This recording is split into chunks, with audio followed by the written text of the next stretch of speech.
हाम्रो जेठवा ओ माथि एउटा अझै त्यो घोप्टे चिउरी अझै छ उहाँबाट चाहिँ पुङ्गालेर यहाँ आउँदाखेरि यहाँ बाटामा पर्दाखेरि यताबाट एउटा कटाले भन्ने कुनातिर गएको अनि उनले यताबाट आउँछ त्यहाँ देखेर लौ यस्तो यस्तो मान्छे यसरी बाटामा परेर चाहिँ चौटा पनि छैनन् भनेर गएर आएर हाम्रो बाबुहरू आएर बटुलेर यतै गाड्नुभयो कि यी गाराहरू यहाँ घर थियो अरे पहिला है घर थियो अरे यहाँ चाहिँ मान्छे बस्नुहुन्थ्यो अरे गाई भैँसी पनि पालेर भैँसी त होइन गाई बाख्रा पालेर यहाँ बस्नुहुन्थ्यो अरे है एकदम सुनसान एकान्त केही पनि आवाजसम्म सुन्न नसकिने पुरै जङ्गल र भिरहरूको बिचमा यति बेला म आएको छु र यहाँ आउँदै गर्दाखेरि यस्तो भग्नावशेष देखियो कि बुवाले मलाई भन्नुभएको थोरै कुरा एसियन जोड्छु बुवाको कुराहरू पनि र यहाँ चाहिँ यो गोठ रहेछ होइन अब यो बाटो पनि यहाँबाट थियो होला सायद बारीहरू पनि यहाँ देख्न सक्यौँ होइन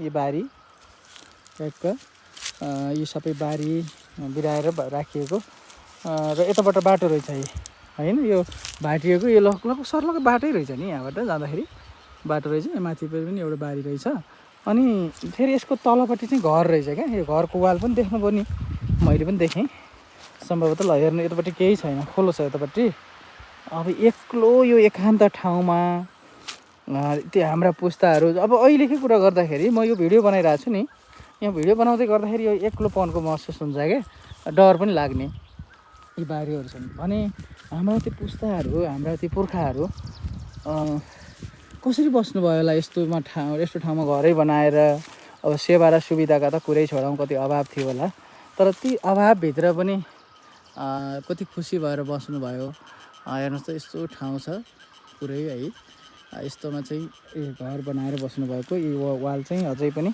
यो भग्नावशेषको रूपमा रहेछ यो चाहिँ यहाँ देख्न सक्यौँ यो हाम्रो गाउँको कसको घर रहेछ के गरेर बस्नुभएको रहेछ त्यो कुरा पनि म हाम्रो बुवालाई यो थाहा छ अरे बुवालाई म सोध्छु है सोध्छु र म तपाईँहरू माझमा राख्छु के रहेछ साँच्चीकै एउटा यस्तो कुराहरू धेरै भेटिन्छ नभेटिने होइन मैले बेपत्तै नयाँ कुरा राखेँ भन्ने पनि होइन तर पनि यिनी कुराहरूले हामीले हाम्रा पुर्खाहरूले चाहिँ कति दुःख मेहनत गरेर यस्ता पहाडहरूमा एकान्त ठाउँहरूमा बस्नुभयो भन्ने कुराहरू पनि यहाँबाट बुझ्न सक्छौँ कि र अर्को कुरो यो बारी बनाउनु भएको छ नि यो बारीहरू के अनि यो हेर्नुहोस् त यो पनि भयो अहिले फेरि कुरा पनि गर्छु म यो बारी बनाउनको लागि पनि यो भिरमा कसरी मिलाउनु भएको छ क्या त्यो धेरै मेहनत गरेर वाल उठाएर अनि सम्म बनाएर त्यहाँ चाहिँ खेती गर्नुभएको रहेछ यो चाहिँ घरको कुरा गरेँ है यतातिर चाहिँ यो तेर्सो पनि यो गाह्रो रहेछ यहाँबाट चाहिँ ढोका रहेछ पक्कै है यहाँबाट चाहिँ भित्र जाने बनाउनु भएको रहेछ होला यो त वाल भइहाल्यो है कति वर्ष पुरानो यो 100औं वर्ष पुरानो गाह्रो हो तर अझै पनि यस्तै रहेको छ यो ढुङ्गा र माटोले बनेको यो प्राकृतिक हो नि त ढुङ्गा र माटोले बनेको कुरा र त्यसमा गर्नुभयो र त्यति मात्रै होइन कि यहाँ अर्को कुरा पनि देख्नुभयो नि होइन पारिपट्टि यो चाहिँ साँध हो साँध भनेको सिमाना अब यो ठाडो ढुङ्गा लगाएर त्यहाँ साँध छुट्टाइसकेपछि त्यहाँबाट उतापट्टिको अरू कसैको भाग थियो होला त्यहाँबाट यतापट्टिको चाहिँ सायद अब यो घर जसको थियो उहाँको थियो होला क्या हेरौँ न कस्तो छ हेर्नु त ल पुरा अहिले समेत पनि यो अब हतिएको छैन यो चाहिँ साँधो पक्कै तलपट्टि खोलो छ है र यतापट्टि पनि सायद अब थियो होला अब यो त्यति बेला यहाँ उहाँहरूले पनि गर्नुभयो नि त बस्नुभयो बसिसकेपछि खेतीपाती गर्नुभयो फलफुलहरू लाउनुभयो यो चाहिँ आँपको रुख रहेछ क्या घरको अगाडि हेर्नु न कति ठुलो आँपको बुटो अहिले पनि सायद फल्छ होला अहिले भर्खर पात फेर्दैछ पालुवा फेर्दैछ यी बारीहरू होइन बारी नभएर खेत रहेछ त्यो आली पनि छ अब खोलो त यहाँ अलिकति यतापट्टि देखाएँ नि मैले यहाँ खोलो रहेछ खोलो भएको कारणले चाहिँ यहाँ पानी आयो होला कुलो आयो होला सायद त्यो माथिपट्टिको तेर्सो आएको कुलो हुनुपर्छ अनि अझ यहाँ माथिपट्टि नै बस्ती थियो अरे है यहाँ एकदम सम्म भाग छ माथि त बस्ती थियो अरे घरहरू थिए अरे अहिले चाहिँ त यस्तै छ त्यहाँ पनि छैन तर मैले अलिक ठुलै गाह्रो चाहिँ देखेको थिएँ म सानै हुँदाखेरि यो चाहिँ कुन ठाउँ हो भन्ने पनि होला है तपाईँहरूलाई म चाहिँ यो गिठी भन्छ यसलाई गिठीको रुख पनि रहेछ अहिलेसम्म पनि होइन भर्खर कसैले घाँस पनि काट्नु भएको रहेछ यसको घाँस त अलिक टाढा टाढा आउनु यो खनिम भन्छ, यो खनिमको रुखहरू पनि रहेछ र यहाँ सबै उ छ खेतहरू बारीहरू। अब यो प्रत्येक खेतको यो उठाउनलाई नि कति मिहिनेत गरेर ढुङ्गा चिनेर उठाउनु भएको छ क्या, यो चाहिँ एकदम मेन कुरा छ। यो सबै सायद एकैजनाको थियो होला, तलैसम्म चाहिँ यी खेतहरू रहेछ।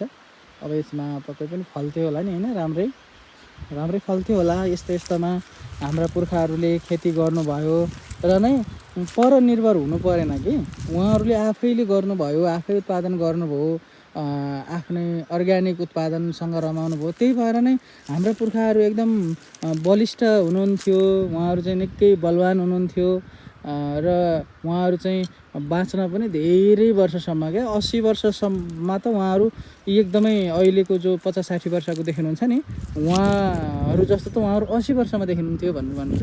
यस्तो ठाउँमा गाई भैँसी पाल्ने अनि खाने है, हृष्टपुष्ट तन्दुरुस्त बनायो र निरोगी बनायो र त्यो कुराले गर्दाखेरि पनि उहाँहरूलाई स्वस्थ रहनलाई र लामो समयसम्म बाँच्नलाई चाहिँ सेवा गर्यो, टेवा पुऱ्यायो। तर अहिले त अब सबै केमिकलले गर्दाखेरि अब सकियो, कोही छोडिदिनुहोस् है। अब तलबाट त्यो पानी बोकेर आएको म त्यति पानीले अब खुसन पार्यो।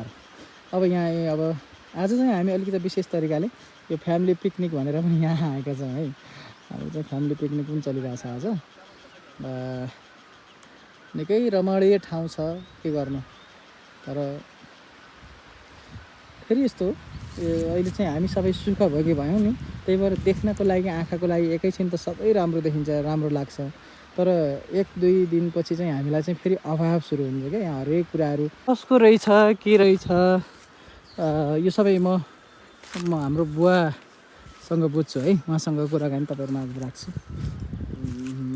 निकै मन छोएको यो दृश्यले पनि। हाम्रो बुवा हुनुहुन्छ, अहिले चाहिँ 73 वर्षको हुनुभयो। उहाँलाई यो ठाउँसँग सम्बन्धित धेरै कुराहरू थाहा छ। हाम्रो घर पनि यो चाहिँ ठ्याक्कै यो छ नि, यो देख्नुभयो नि भिरको ठ्याक्कै पछाडिपट्टि नै हो क्या हाम्रो घर, ठ्याक्कै है। घरबाट अलि और आएर अब केही गाग्री पल्टाइदिने हो भने सिधै यहीँ हो गर्ने है। यस्तो ठाउँमा हामी हुर्केको है, यही हो हाम्रो ठाउँ। र यहाँ चाहिँ अब यो ठाउँ कसको रहेछ यस्तो एकान्तमा आएर बस्ने, पक्कै पनि बुवाले त चिन्नुहुन्थ्यो होला। म थोरै सोध्छु, बुवा कसको थियो यो? यो पहिला चुरेटाहरू बस्थे, काले के अरे सुरबाले चुरेटो भन्ने थियो, एउटा बुढा थिए अनि तिनकी सुहानी अनि आउँदरी थिएन, अनि चाहिँ अलिक कमजोरी गरेर बोल्थिन्। त्यहाँ तिनीहरूले यहाँ खेत बनाउने, यो बिराउने खेत त म त थिइनँ, पछि हामी त पछि जन्मियौँ।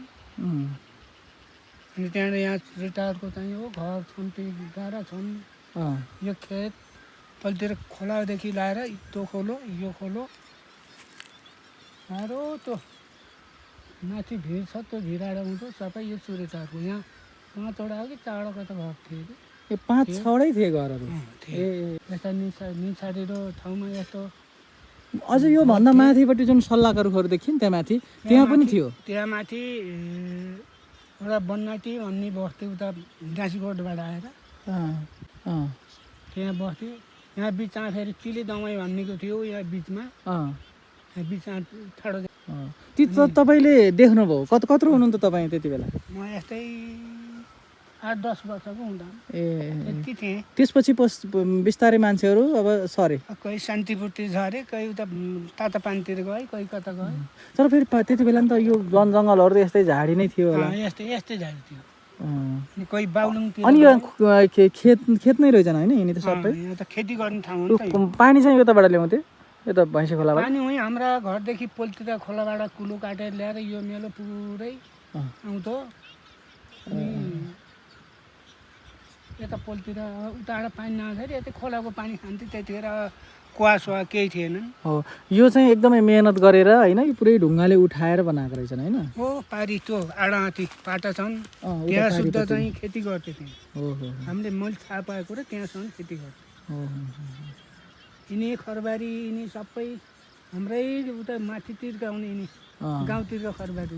अहिले पनि अहिले नि हो नि कि त छोड्यो अहिले त यी सबै अब खर काट्नै छोडेर ऊ भयो। अब यहाँ चाहिँ ढुङ्गा खाने थियो होइन, ढुङ्गा हाम्रो घर पनि यहीँको ढुङ्गाले छाएको हो। होइन हाम्रो घर त उहाँ रातो पराहरू त्यो रातो परा ढुङ्गा पाली चाहिँ यहीँको कि जस्तो पाली लाग्छ। यहीँका हुन् घरको पालीको त मैले नि एकपटक भारी बोके जस्तो लाग्छ कि अलिकति भारी त के हो भने दुईवटा ढुङ्गा बोकेर गए जस्तो लाग्छ। पालीका ढुङ्गा यहीँका हुन् माथि छानाका उहाँ राता पराका हुन् खड्के घर मुनिका भनिसकेपछि यहाँ पनि राम्रो ढुङ्गा निस्किन्थ्यो।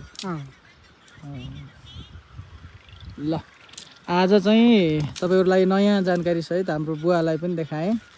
भिडियो कस्तो लाग्यो धेरै धेरै धन्यवाद दिन चाहन्छु।